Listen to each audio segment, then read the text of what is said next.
La formación de capital. Desde el punto de vista económico, bueno, un individuo, una empresa o el Estado es potente en la medida en que tiene capital. Bueno, razonemos un poquito esta expresión. En un estado mixto, supongamos que tenemos 50% de participación del Estado y 50% las decisiones las toma el mercado. Cuando hablamos de formación de capital, un individuo, una empresa o el Estado es potente en la medida que tiene capital. Y entonces aquí viene lo que les dije anteriormente. Si yo no logro ser potente teniendo capital, es decir, en una economía mixta, todo aquel ciudadano, toda aquella persona que habita en un estado que no tiene capital, está fuera. O sea, no sé si me doy a entender. Todo individuo que no tiene capital, que no tiene nada, ¿verdad? Como decía mi abuelita, este no tiene ni petate para caer muerto. ¿Qué quiere decir? Miren, no tiene nada. Entonces, el ciudadano se ve obligado a tener capital. ¿Qué es tener capital? Si desde el punto de vista de financiero, digamos que es lo que más puede explicarse si tiene capital, es, mira, tenés bienes, usted va a pedir un préstamo, por ejemplo. Y cuando hay una economía o cuando estas decisiones del dinero las toma el mercado, usted llega a un banco y usted le dice, mire, yo necesito 100,000 quetzales para poder generar mi negocio. Yo tengo una gran idea y esta idea necesito capital, necesito dinero, présteme. Ok, con mucho gusto. Solo que le vamos a hacer un estudio socioeconómico. Le vamos a hacer por ley, digamos, si ya está normado la ley de lavado de dinero y todo lo demás. Mire, usted tiene que hacerle un estudio socioeconómico para ver si la persona tiene capacidad de pago. O sea, hablamos de capacidad de pago. Si la persona no tiene capacidad de pago, esto quiere decir, si no tiene bienes que puedan servir de garantía por aquello que no pague, entonces no tiene dinero, no tiene recursos económicos. ¿Qué hace una persona que no tiene recursos económicos y no tiene capacidad de pago y no tiene un récord crediticio? El mercado lo manda hacia atrás. Y aunque tenga buenas ideas, no las puede generar porque no es potente en la medida en que tiene capital. Entonces, ¿qué es lo que tenemos que hacer? Desde el punto de vista económico, pues tener una potencia, digamos una potencita o un poquito de capital, porque depende cuánto tienes, así vales. Ese es capitalismo. Pero como decimos que el estado mixto es aquel donde el mercado tiene una parte y el Estado tiene la otra. Ahora, aquí nos metemos digamos, a la formación de capital, porque también el mercado puede influir en las decisiones del Estado. ¿Cómo influye el mercado, es decir, las empresas, en las decisiones del Estado? Pues si ustedes recuerdan, hubo una pugna en cuando, no sé si lo tendrán, pero pueden buscarlo en Google, cuando un gobierno, voy a hablar de gobierno, no del Estado, porque el gobierno son las personas que están en el Estado. Cuando un gobierno llega al poder, y esto búsquenlo en Google si quieren, ¿cómo interviene el mercado, es decir, la empresa, en el Estado para la toma de decisiones? Han habido gobiernos en Latinoamérica que han tomado posesión y el mercado o la empresa lleva y le dice, aquí está el cuadro de ministros que tienes que utilizar. Si el mercado pone a sus empresarios, a sus delfines, se le conoce, es un término que se utiliza, el mercado ha mandado a capacitar a mucha gente al exterior en cuestiones de Estado, para que cuando un gobierno llegue, se imponga el ministro de Economía, se imponga el ministro de Finanzas, se imponga el ministro de Comunicaciones, se imponga, y si no lo acepta, pues tendrá al mercado o a la empresa o a los empresarios en contra de todas las decisiones que toman. Entonces muchos gobiernos lo que hacen es aceptar a esa gente. Si no, lo que hacen es, ¿de qué se nutre un gobierno? Es decir, una cúpula de personas que toman decisiones en el Estado, pues se nutre a través de los partidos políticos. Entonces, ¿qué hace el mercado para poder tomar decisiones en el Estado? Crea partidos políticos, invita a la gente y cuando vaya a tomar decisiones el Estado tendrán que ir a la par de la toma de decisiones del mercado. Entonces a eso se le llama un Estado capturado. Y de eso ya estamos hartos nosotros de oír de países en los que el Estado es capturado. ¿Por quién? Por el mercado. Entonces, cuando esto sucede, la formación de capital no existe. ¿Por qué? Porque el Estado, si bien es cierto, cuando está capturado, lo que hace es que existe el sistema de educación. Sí, pero tratemos de que la gente no conozca. ¿Por qué? Porque si la gente se capacita, si la gente tiene conocimiento, se nos va a sublevar. Entonces dejemos que sean ignorantes. Entonces cuando existe un Estado capturado, si bien es cierto la educación puede estar ahí, se pueden estar generando, digamos, un porcentaje del Producto Interno Bruto y todo lo demás, pero la educación no sirve, ¿verdad? No tiene sentido, solo es de presencia nada más. No es calidad, una educación de calidad. Lo mismo pasa con la salud, lo mismo pasa con la infraestructura vial, por ejemplo, los puertos. Miren el aeropuerto que tenemos nosotros. No puede bajar un avión enorme, un avión de países desarrollados, porque el aeropuerto es pequeño, pero no se hacen esfuerzos para crear uno nuevo donde realmente bajen aviones grandes. Un puerto, por ejemplo, capturado ¿no? Porque a veces no es ni siquiera el mercado que tiene capturado el Estado. Son, digamos, mafias criminales que se han valido de este punto que les estoy tratando. Desde el punto de vista económico, un individuo, empresa o Estado es potente en la medida que tiene capital. Si no tiene capital, no es potente, no puede hablar, no puede decir nada. La formación de capital incluye el aumento del capital físico, vías, puertos, aeropuertos, represas, acueductos, escenarios públicos, en inmobiliario, sus dotaciones para albergar escuelas, hospitales, universidades y las instituciones que representan el Estado. El capital humano.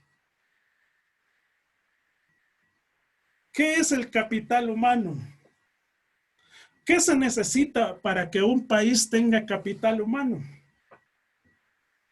El nivel educativo de las personas, el nivel de capacidad de resolver problemas, la capacidad para poder analizar las dificultades y encontrarle una respuesta, la capacidad de inventar, la capacidad de generar nuevos productos, nuevos servicios, nuevas formas de vida.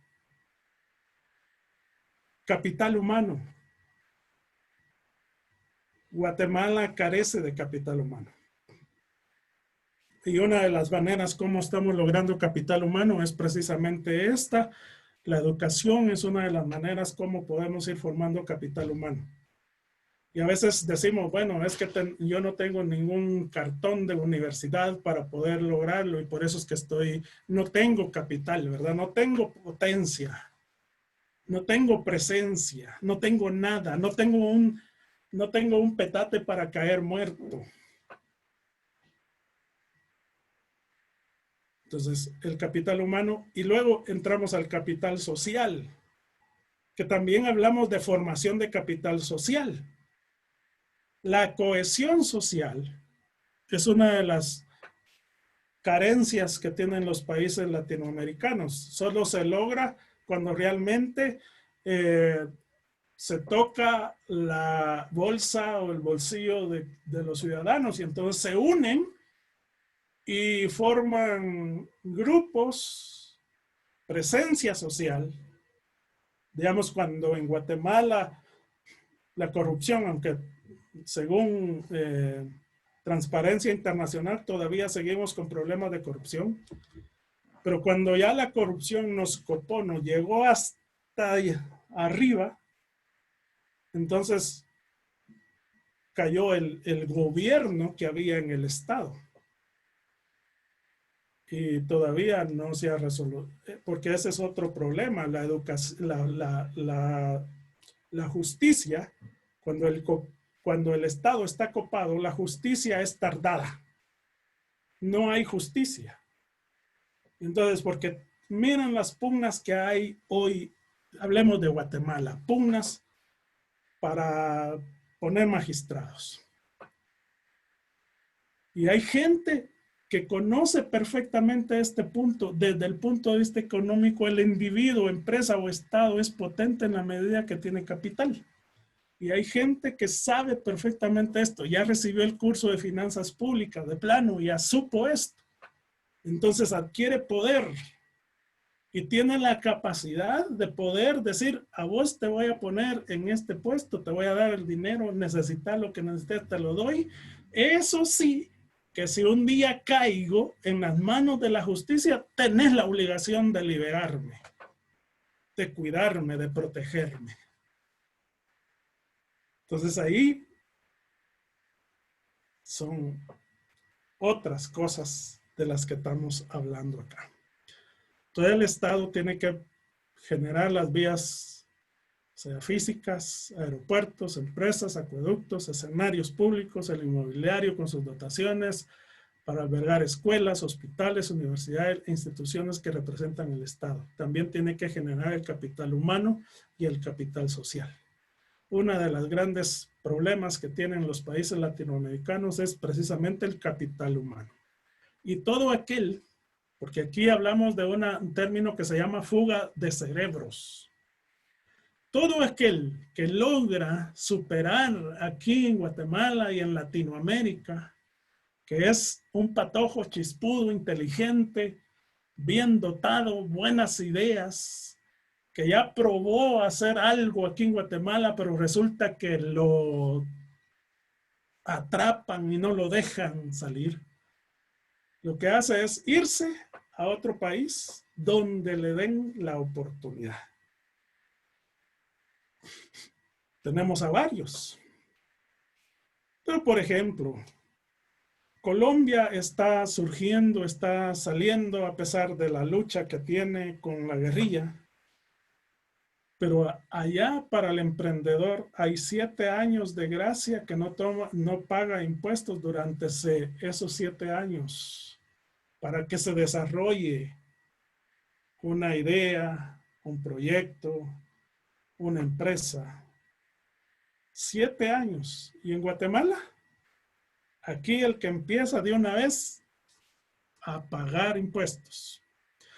Dentro del capital humano se encuentra la posibilidad de contar con un equipamiento de salud adecuado y suficiente para atender a los neonatos, a las madres gestantes, para que los recién llegados a la sociedad lo hagan en condiciones normales de higiene y sanidad, producto de una sociedad sana física, emocional y mentalmente, y que reciban los cuidados médicos científicos necesarios para que las generaciones del futuro sean cada vez mejores.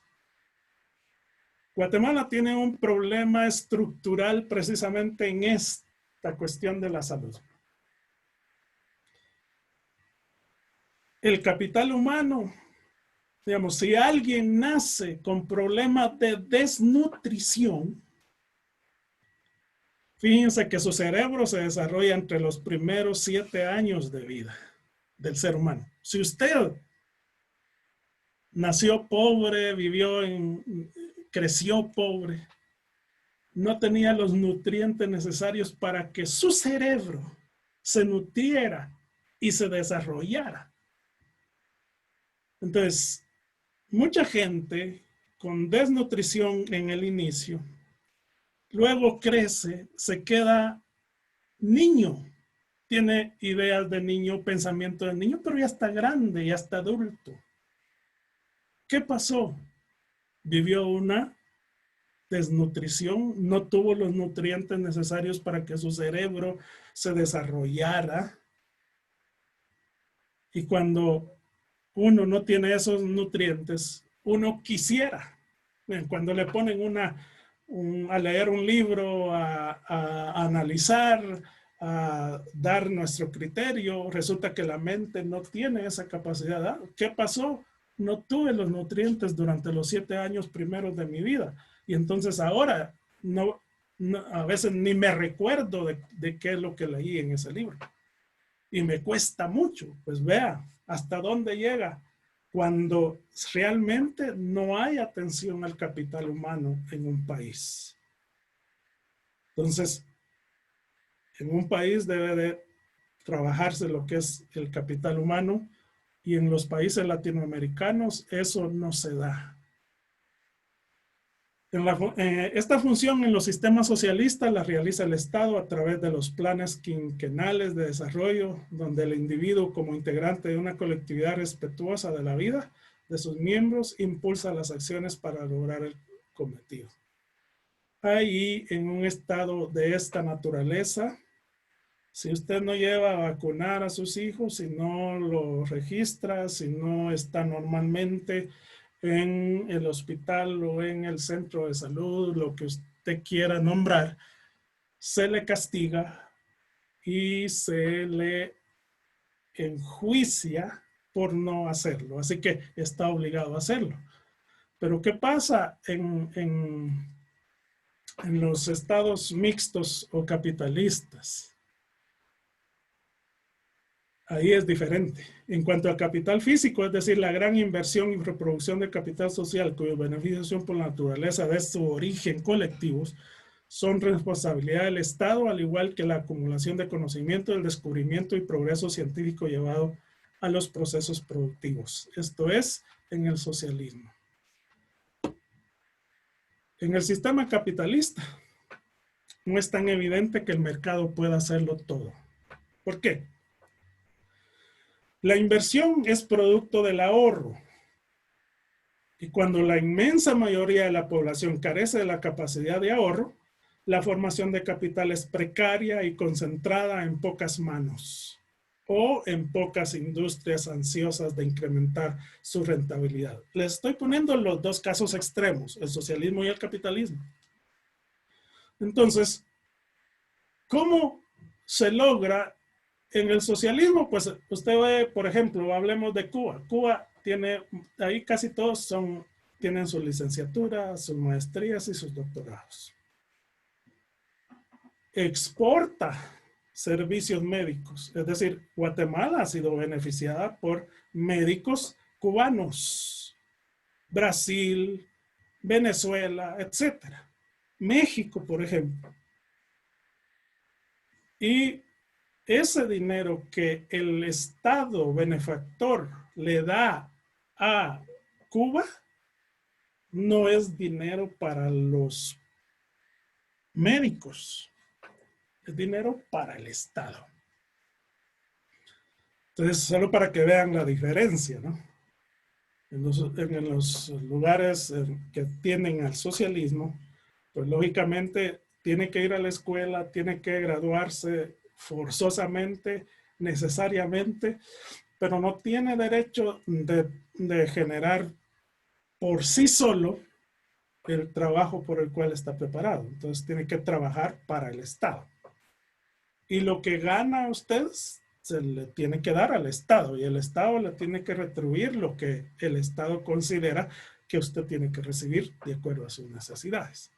Pero en el capitalismo es diferente, porque la inversión es producto del ahorro. Si usted va a invertir en su educación, es porque ha estado ahorrando. Es decir, usted tiene que pagar tantos quetzales para pagar su mensualidad en la universidad, para pagar el internet de su casa, para pagar la computadora o el teléfono que usted tiene para recibir su clase.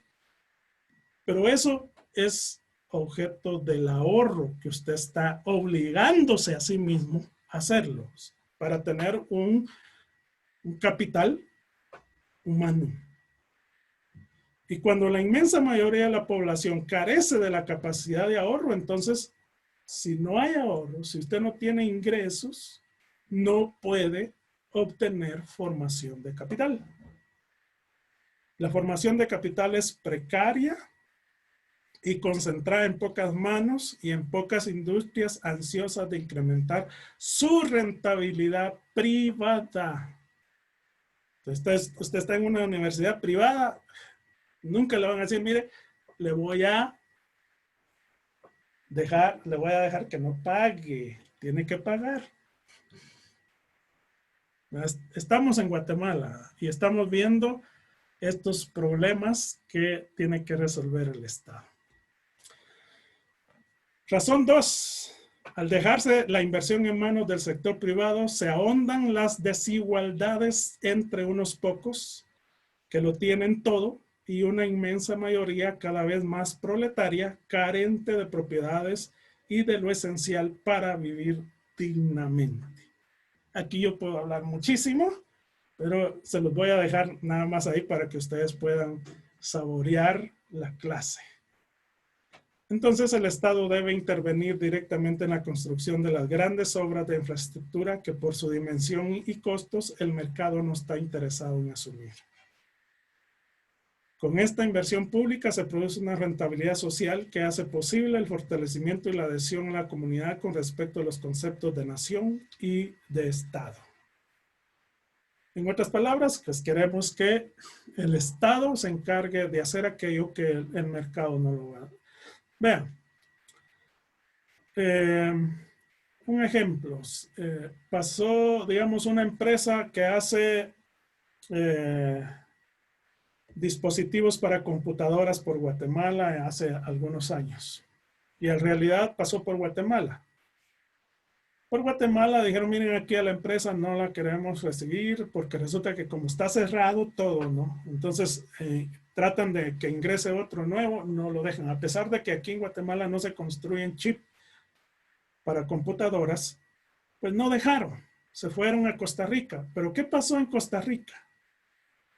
En Costa Rica lo que hicieron fue, bueno, dejémoslo entrar, les vamos a concesionar ahí pago de impuestos mientras ustedes se acomodan, se instalan.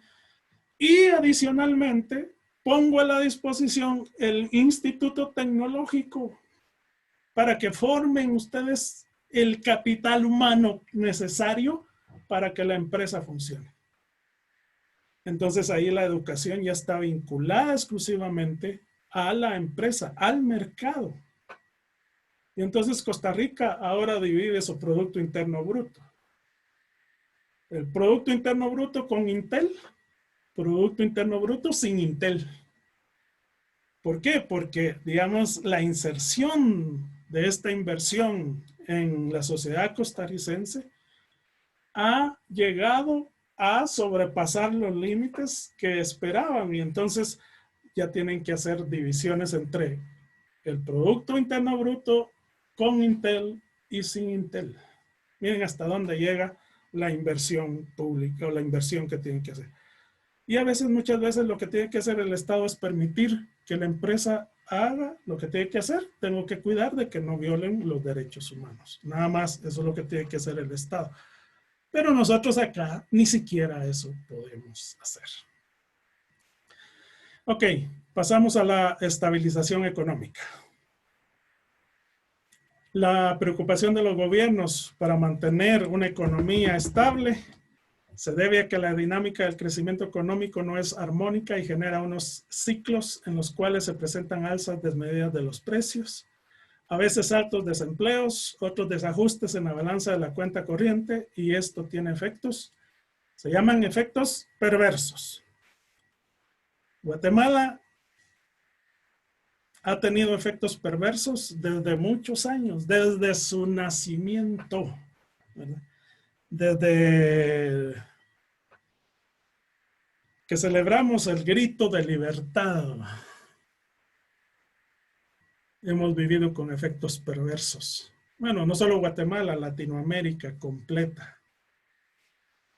¿Por qué?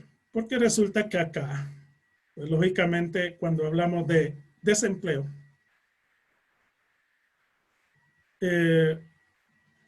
Guatemala tiene una informalidad del 85%. Es decir, los que cotizan al IX en Guatemala representan como el 15% de la población económicamente activa de Guatemala. Entonces tenemos un 85% de desempleo real. Es decir, real en el sentido de lo que se puede medir y contar, cuantificable. Y el 85% de personas, digamos, Guatemala tiene la ventaja de que la gente no se deja morir de hambre. Ese es un punto maravilloso, loable de Guatemala. La gente en Guatemala no se deja morir de hambre. ¿Por qué? Porque tenemos el 85% de economía informal. ¿Qué quiere decir? Yo compro o consigo zapatos y me voy de casa en casa, o me voy a la 18, me voy al Guarda, me voy a cualquier mercado que se arme y voy a vender. O hago tostadas, o hago rellenitos, o hago atol en leche, o arroz en leche, o cualquier cosa.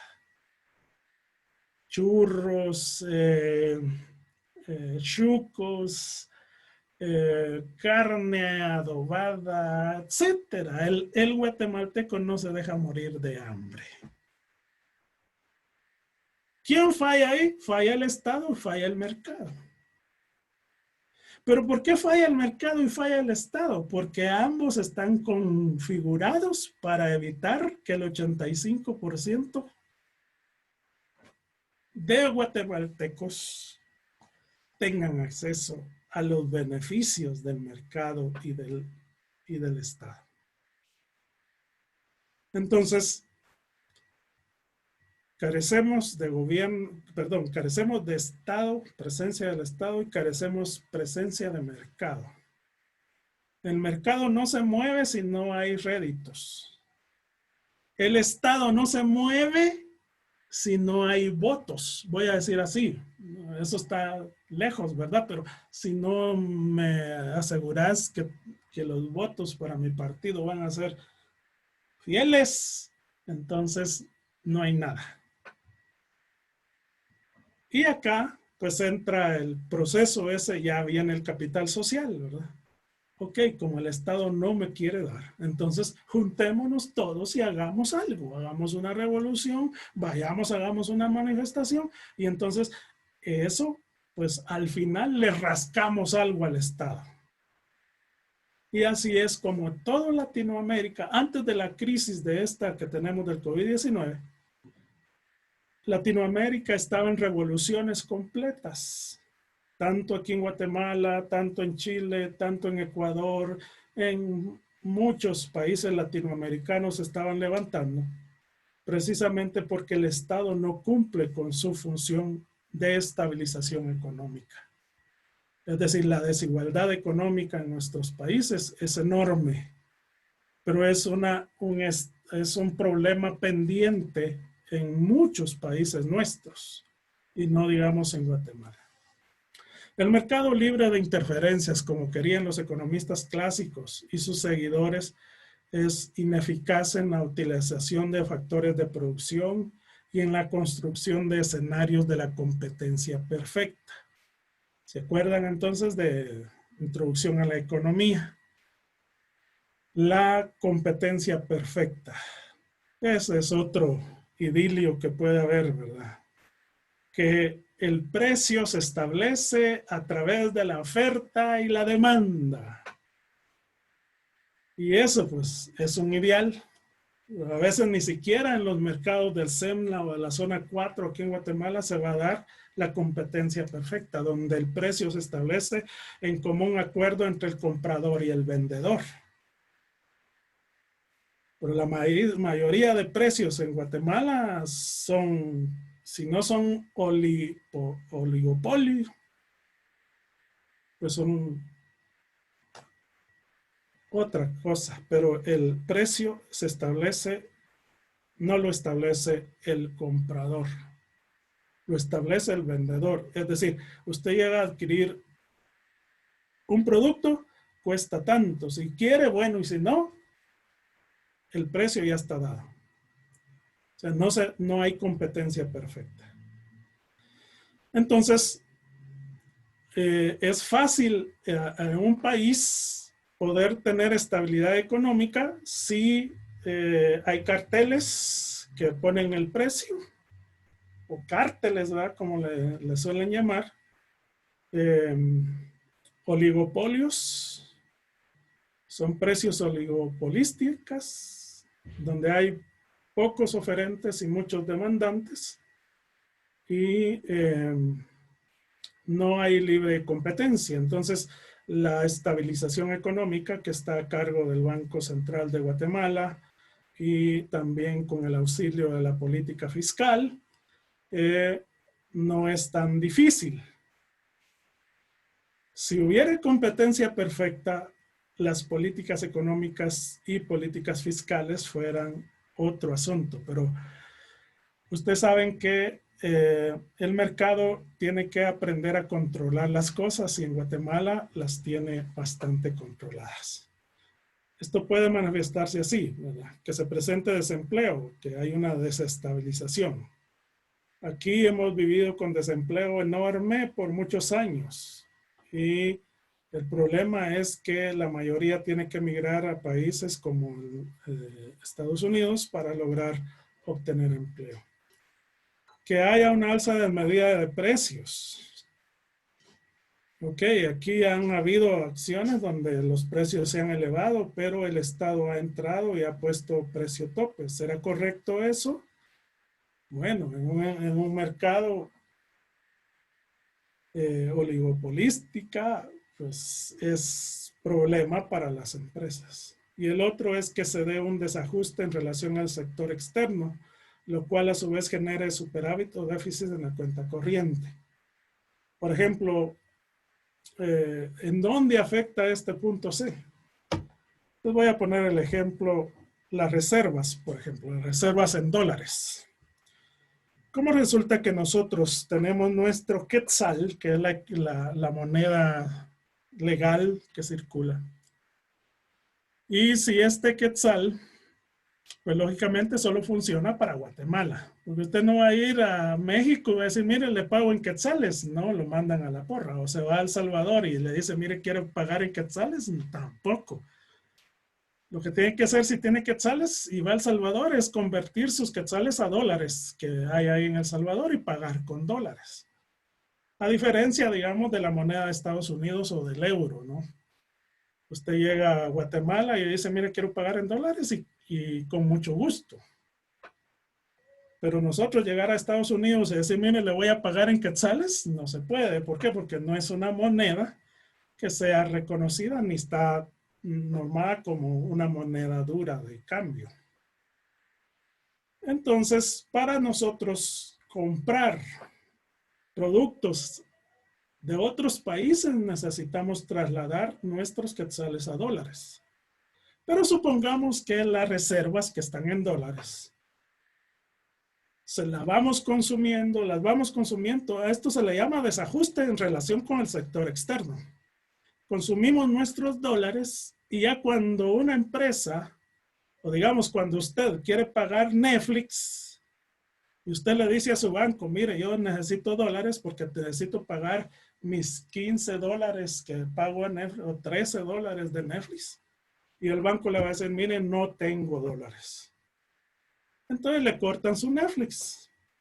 Ya no puede, pero usted quiere seguir, pero no puede. ¿Por qué? Porque no hay dólares. Ese desajuste externo genera desestabilización económica. ¿Ha sucedido esto en algún país? Sí. Por lo menos Argentina generó un modelo que se llamó el corralito, que nadie podía pagar en dólares si el Estado no le daba permiso. Aunque usted tenga sus dólares guardados ahí en el colchón, ¿no? Pero el Estado llega el momento en que dice, no, nadie puede pagar si no les autorizo. Sí, pero tengo dólares aquí, sí, ¿de dónde los consiguió? Y ya comienza un tormento. Entonces, todo esto genera desestabilización económica y es el trabajo del Estado procurar que primero no haya un desajuste en los precios de los productos, que no haya un ascenso continuo en los productos, que no haya problemas con el sector externo, que siempre existan dólares para comprar y pues se fomenta las exportaciones para que ingresen dólares. Y también pues tendría que estar en Guatemala, no es un objetivo de política monetaria el desempleo, pero en Estados Unidos, por ejemplo, el desempleo sí es una política monetaria, es una política del Estado.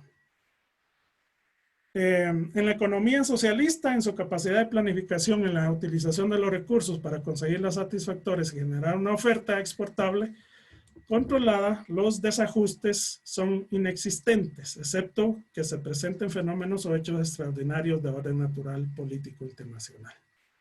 ¿Cómo se corrigen estos ciclos económicos y sus efectos perversos? John Keynes, en la tesis imperante, era que el desempleo tenía su explicación en el hecho de que los salarios que se pagaban a los trabajadores eran demasiado altos con relación a los precios, lo cual desestimulaba a los empleadores a contratar más mano de obra. Eso era lo que generaba el desempleo, al decir de los economistas en ese tiempo. Entonces la solución era disminuir la relación salario-precio de los artículos producidos, es decir, pagar bajos salarios para poder vincular más personas al proceso productivo. Pero apareció Keynes, quien defendía que la tesis era lo que limitaba el nivel de empleo era el nivel de demanda. Esto significaba que los empresarios solo estarían dispuestos a contratar más trabajadores si podían vender los bienes producidos. Ante esa situación, propuso la siguiente solución: el sistema capitalista. Si se incrementa la demanda agregada, o sea, el consumo, la inversión y el gasto, disminuye el desempleo. Y aquí aparece una de las formas que está utilizando el gobierno en nuestro medio. Una teoría keynesiana. Es decir, hay que pedirle al Estado que ya se tienen que ir a otra clase, ¿verdad? Ok, ya son las así. Muy bien, entonces les dejo esto para que lo puedan estudiar y lo puedan trabajar en su casa. Les voy a dejar su laboratorio y ustedes van a poder hacer ahí.